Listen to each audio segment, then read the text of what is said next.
हालात तो काफ़ी क्रिटिकल थी। जब भी बमबार्डिंग किए होती थी तो सायरन बजती थी और हम लोग को बताया गया था कि फर्स्ट सेकंड थर्ड सायरन जो भी है इंस्ट्रक्शन जो दिया जाता था, हम लोग यूनिवर्सिटी के बेसमेंट के नीचे चले जाते थे जहाँ bunker बने हुए हैं। एम्बेसी तो सब सारे स्टूडेंट को निकालने की कोशिश हर संभवतः जो हो पा रही है वो सारी चीज़ वो कर रही है। बेचैनी होना तो स्वाभाविक था, लेकिन जो ही वहाँ से सूचना आई तो हम लोग यहाँ से किराए भेजे। चिंता इस बात का है कि आगे की पढ़ाई कैसे होगी। दोनों की लड़ाई में आम जनों की क्षति है। अब आदित्य राज आ गया, बहुत खुशी। जो पब्लिक वहाँ फंसा हुआ है, जो लड़का फंसा हुआ है, उसके लिए दुख भी है। हमारे गवर्नमेंट के पास उतना बड़ी व्यवस्था नहीं है, कोई उतना बड़ा इंस्टीट्यूट नहीं है, कोई कॉलेज नहीं है, न कोई व्यवस्था है। और सरकार से निवेदन भी कर रहे हैं कि जो भी बच्चे वहाँ फंसे हैं सब सकुशल अपने देश आए।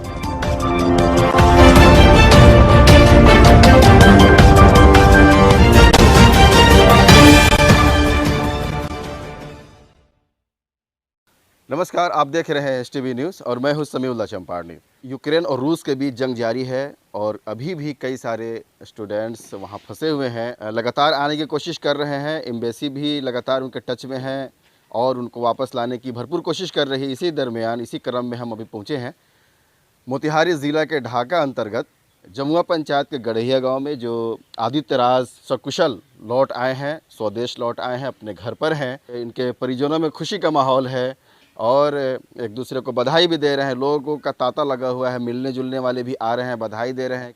बात करेंगे कि क्या हालात वहाँ के हैं और किस तरह से इंडिया गवर्नमेंट वहाँ सहूलतें प्रोवाइड कर रही है और किस तरह से वहाँ से रेस्क्यू किया जा रहा है। पूरी जानकारी के लिए हम आदित्य राज से हम बात करेंगे। आदित्य राज, सबसे पहले कि बधाई कि आप अपने घर पे लौट आए हैं। और आपको भी बधाई हो क्योंकि आप हमारे इतने शुभचिंतक और हमें बधाई देने के लिए चल कर आए हैं। वहाँ के हालात अभी किस तरह से है, क्या कुछ अपने मंजर अपनी आंखों से देखा है, दृश्य देखा है, वो थोड़ा सा साझा करिए।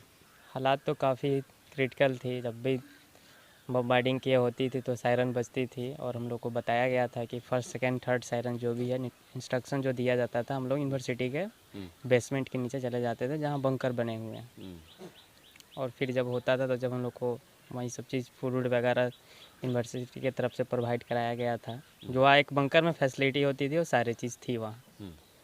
और फिर उसके बाद एम्बेसी का आया, बोला गया कि आप लोग कैसे भी वहाँ से बॉर्डर की तरफ आइए, फिर उसके बाद हम लोग वहाँ से रेस्क्यू करेंगे। जैसे हुआ शायद दोस्तों भी थे वो सब लोग हैं। फिर वहाँ से हम लोग पोलैंड जो भी है वहाँ से फिर वहाँ से सरकार की तरफ से रेस्क्यू किया गया। वहाँ से यहाँ तक का सफ़र किस तरह का रहा, क्या सपोर्ट मिल रहा है? सपोर्ट तो गवर्नमेंट की तरफ से मिली ही, मतलब जो भी था वहाँ पहुँचने के बाद जैसा मेरा भी अनाउंसमेंट हुआ और हमें भी फ़्लाइट में जगह मिली, फिर हम भी वहाँ से बैठे, फिर अपने सकुशल स्वदेश वापस लौट आए। एम्बेसी के बारे में बताया जा रहा है कि वो अंदर जो है जहाँ पर स्टूडेंट फंसे हुए हैं वहाँ पर डायरेक्ट वहाँ से उनको रेस्क्यू नहीं किया जा रहा है, बॉर्डर पर आकर के ही सपोर्ट मिल रहा है, क्या कुछ है? हाँ, बॉर्डर पे ही आने के बाद मिल पा रहा है। जो भी है, जैसे आपको वहाँ फैसिलिटी मिला, मतलब जो भी कैब हो या बसेज हो, वो सब अपना जो भी था लोग जैसे पहुँचे वहाँ लोग, फिर इसके बाद एंट्री मिला है। एम्बेसी किस तरह से काम कर रही है, क्या सपोर्ट कर रही है वहाँ के जो फंसे हुए स्टूडेंट हैं? एम्बेसी तो सब सारे स्टूडेंट को निकालने की कोशिश हर संभवतः जो हो पा रही है वो सारी चीज़ वो कर रही है। जैसे जैसे उनको भी कंडीशन फेवरेबल मिल रहा है वैसे वैसे स्टूडेंट को रेस्क्यू करके देश वापस भेज रहे हैं। क्या लग रहा था इस महायुद्ध में हम होंगे नहीं होंगे, क्या कुछ इस तरह से फीलिंग अंदर में, कुछ इस तरह का डर वगैरह या कुछ इस तरह से धैर्य वगैरह का सामना करना पड़ा? डर की भावना तो थी ही युद्ध में कि क्योंकि बमबार्डिंग स्टार्ट ही थी। अब ये थोड़ी पता है कि कौन सी बम आकर कब गिरे, लेकिन फिर भी थे हम लोग सेफ जोन में ही थे, बेसमेंट में थे जहाँ बंकर बनाए हुए थे। लेकिन निकलने के दौरान यही था कि आदमी को कब क्या हो जाए ये कोई नहीं मालूम, लेकिन फिर भी हम लोग लौट आए। कौन सी तैयारी के लिए आप गए थे, कब गए थे? हम तो मेडिकल का था और फर्स्ट सेमेस्टर ही था मेरा, और गए हुए तो 2 मंथ समथिंग वही था वहाँ हमारा। यूनिवर्सिटी वगैरह क्या सपोर्ट की आप लोग को वापस लाने के लिए? यूनिवर्सिटी के मतलब कि जो सीनियर्स जो थे वहाँ से पहले से जो रह रहे हैं वही लोग, सारे लोग ये चीज़ जो हैंडल किए, या हमारे जो वहाँ के जिन्होंने एडमिशन वगैरह ऐसो कराए थे वो लोग काफ़ी सपोर्ट दिया लोग निकलने में भी। और वहाँ का पब्लिक भी सपोर्ट किया। तो ये आदित्य राज हैं जो सकुशल लौट आए हैं घर पर। देखिए इनके पेरेंट्स हैं, इनके फादर है, पिता हैं सुरेंद्र प्रसाद जो समाज सेवी हैं और ज़िला परिषद 49 के पूर्व प्रत्याशी भी है। हम इनसे बात करेंगे कि सुरेंद्र जी, जब आपने सुना कि इस तरह की बमबारी हो रही है तो कितना बेचैनी का सामना करना पड़ा या कुछ तैयारी करके इनको वापस बुलवाए हैं? बेचैनी होना तो स्वाभाविक था, लेकिन जो ही वहाँ से सूचना आई तो हम लोग यहाँ से किराए भेजे और जब तक सीनियर स्टूडेंट जो बताया ना, सीनियर स्टूडेंट से ही उन्हीं लोगों से पैसा शेयर करके ये टिकट ले लिए थे। उसके बाद आने के बाद काफ़ी खुशी हुई। अभी जो परिस्थिति का सामना अन्य छात्र कर रहे हैं वैसी स्थिति नहीं हो पाई, इसके लिए खुशी है कि पहले सोचे, कहा गया है अग्र सोची सदा सुखी, इसी भावना से हम लोग पूरे तैयारी में थे। चिंता इस बात का है कि आगे की पढ़ाई कैसे होगी, वहाँ तो युद्ध चल रहा है। सरकार इस तरह की व्यवस्था अगर यहाँ भी प्रोवाइड कराती है तो जो भी बच्चे अपने विदेश में जाते हैं पढ़ने के लिए उनको काफ़ी सुविधा मिलेगी। अच्छा, भारत सरकार क्या कुछ पहल कर रही है? अभी तक तो कोई ठोस कदम नहीं उठाया गया है सरकार की ओर से। आने वाले समय में अगर कोई ठोस कदम उठाए तो बेहतर ही कहा जा सकता है। अच्छा, ये बात आ रही थी सुरेंद्र जी कि किराया वगैरह काफ़ी एयरलाइंस जो इंडियन एयरलाइंस है काफ़ी वसूल कर रही है। आपके लड़के के साथ क्या हुआ? नहीं, मेरा लड़का तो कतर एयरलाइन से के विमान से आया, लेकिन ऐसे जो जानकारी है सरकार भी सहयोग कर रही है और उस समय बमबारी से पूर्व स्वाभाविक है जहाँ डिमांड अधिक हो और उत्पादन कम हो, यानी सवारी कम और यात्री अधिक, तो उस वैसे परिस्थिति में स्वाभाविक है किराए का बढ़ना। लेकिन इधर जब वहाँ बमबारी शुरू हुई, भारतीयों को निकालने के लिए सरकार की जो योजनाएं ऑपरेशन गंगा चली, इससे काफ़ी लोगों को राहत मिला है।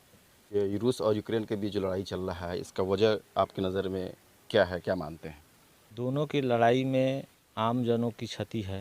देश की, वहाँ की जनता, वहाँ के नागरिक जो मारे जा रहे हैं, आने वाले समय में यूक्रेन की जो बर्बादी होगी इससे रूस को भी फ़ायदा कुछ होने वाला नहीं है, ना ही यूक्रेन को भी। पड़ोस के लोग भी खुशी का इजहार कर रहे हैं। घर का बेटा, घर का सदस्य एक वापस आ गया है। क्या नाम हुआ? कामेश्वर प्रसाद। कामेश्वर जी, आदित्य राज आ गए हैं वापस। हाँ, ये पोता लगेंगे। हाँ, हम लोगों को बहुत खुशी हुई जब ये आए ना, तो हम लोग सुने कि अब आदित्य राज आ गया, बहुत खुशी हुई और बहुत खुश हुए हम लोग कि माने कितने दूर से चलकर सही सलामत घर पर आ गए। मौत के मुंह से निकल कर के कहा जा सकता है। हाँ, मौते के मुंह से निकल कर ही लोग घर पर आ गए। बहुत खुश हुए हम लोग, सब परिवार। हाँ, इसमें कोई कमी नहीं। क्या नाम है? चंद्रशेखर। चंद्रशेखर जी क्या करते हैं? हम तो खेती गृहस्थी करते हैं। खेती कर रहे हैं। लड़का आ गया है जी। आदित्य जी जब आए वहाँ से, ऐसे वो जब माने यूक्रेन में ही थे, हम लोग को बहुत माने अधिक धड़कन अधिक तेज हो रहा था, क्योंकि हम लोग माने अखबार के जरिए या ऐसे भी टीवी न्यूज़ के जरिए हम लोग पता लगाते थे कि क्या कहीं कुछ घटना नहीं तो हुआ।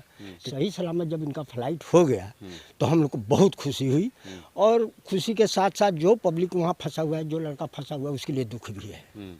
गवर्नमेंट से क्या कुछ संदेश देंगे जो अभी तक जो लड़के फंसे हुए हैं, कुछ सहूलतें मिल नहीं पा रही है पूरी तरह से? सर, सरकार से हम लोग का अनुरोध है कि उस बच्चे के लिए कुछ विशेष व्यवस्था करके उनको लाने का कोशिश करें। देश का भविष्य बच्चा ही होता है, और जिस मकसद से इन लोगों ने पढ़ने गया था वहाँ, वो एक दूसरी चीज़ है। मेडिकल डिपार्टमेंट सबसे अहम डिपार्टमेंट है। हम लोग को भी आशा है कि सरकार इस पर सफल हो जाएगी और सब लोग को लाएगी। लोग जो फैसिलिटीज़ विदेशों में दिया जाता है, लड़के यहाँ से वहाँ पर जा कर के पढ़ाई करते हैं, क्यों ना अपने देश में ही इस तरह की कुछ फैसिलिटीज़ हो जाए जो बच्चों को जाना ना पड़े इस तरह से? जी। लेकिन अब कारण ही ये बात कि सर, हमारे यहाँ तो उतना बड़ा व्यवस्था है नहीं, हमारे गवर्नमेंट के पास उतना बड़ी व्यवस्था नहीं है, कोई उतना बड़ा इंस्टीट्यूट नहीं है, कोई कॉलेज नहीं है, न कोई व्यवस्था है, जिसके चलते बच्चों को बाहर जाना पड़ता है। यदि उस तरह के अपने आप में गवर्नमेंट सक्षम हो जाएगी तो फिर आशा रखते हैं कि हमारा देश ने तरक्की करेगा, तो फिर हम लोगों के बच्चे को भी, जो आम जन है जिनके पास नहीं क्षमता है जाने का, उसका बच्चा जो है हायर डिग्री लेकर आएगा। सर यही तो आशा है। क्या नाम है? मीर बहादुर साहब। पूरा बहादुर हैं आप। बहादुर है, बोलिए। आदित्य राज क्या लगेगा? भतीजा लगेगा। भतीजा लगेगा। हम लोग भतीजा के लिए दुखी थे जब ये फंसे हुए थे। हाँ दुखी तो है, अब कैसा लग रहा है? अब बहुत खुश हो रहा है देख के। क्या नाम है? सुनील कुमार। सुनील कुमार जी, आपके चेहरे पे मुस्कान बता रही है कि आदित्य बाबू को आने से काफ़ी खुशी महसूस कर रहे हैं। बहुत खुश हैं सर जी, बहुत खुश हैं, और सरकार से निवेदन भी कर रहे हैं कि जो भी बच्चे वहाँ फंसे हैं सब सकुशल अपने देश आए, बस यही कामना है। सरकार से क्या मांग होगी? बच्चे को सकुशल लाएं और अपने यहाँ विधि व्यवस्था को दुरुस्त करें कि बच्चे यहाँ से बाहर नहीं जाएं पढ़ने के लिए। अभी चिंता का विषय बना हुआ है। ठीक है, हमारे बच्चे आ गए घर पे तो हम खुश हैं, लेकिन जो बच्चे फंसे हुए हैं उसके लिए भी तो चिंता का विषय है। आदित्य जी के दादाजी हैं, इनका क्या रिएक्शन है? इनके पोता जो वापस आ गए हैं, क्या नाम हुआ? ब्रह्मदेव प्रसाद। प्रसाद जी, पोता बाहर गया था, मौत के मुंह से निकल के आ रहा है। निकल के चले आए तो खुशी हो गए। तमाम छोटी बड़ी खबरों के लिए आप बने रहिए। अगर आप YouTube पर देख रहे हैं तो STV न्यूज़ सब्सक्राइब करके घंटी बजाना ना भूलिए। अगर आप Facebook पर देख रहे हैं तो STV न्यूज़ 24 का पेज लाइक करिए। मुलाकात होगी अगली वीडियो में। कैमरामैन दिनेश के साथ समीउल्लाह चंपारनी।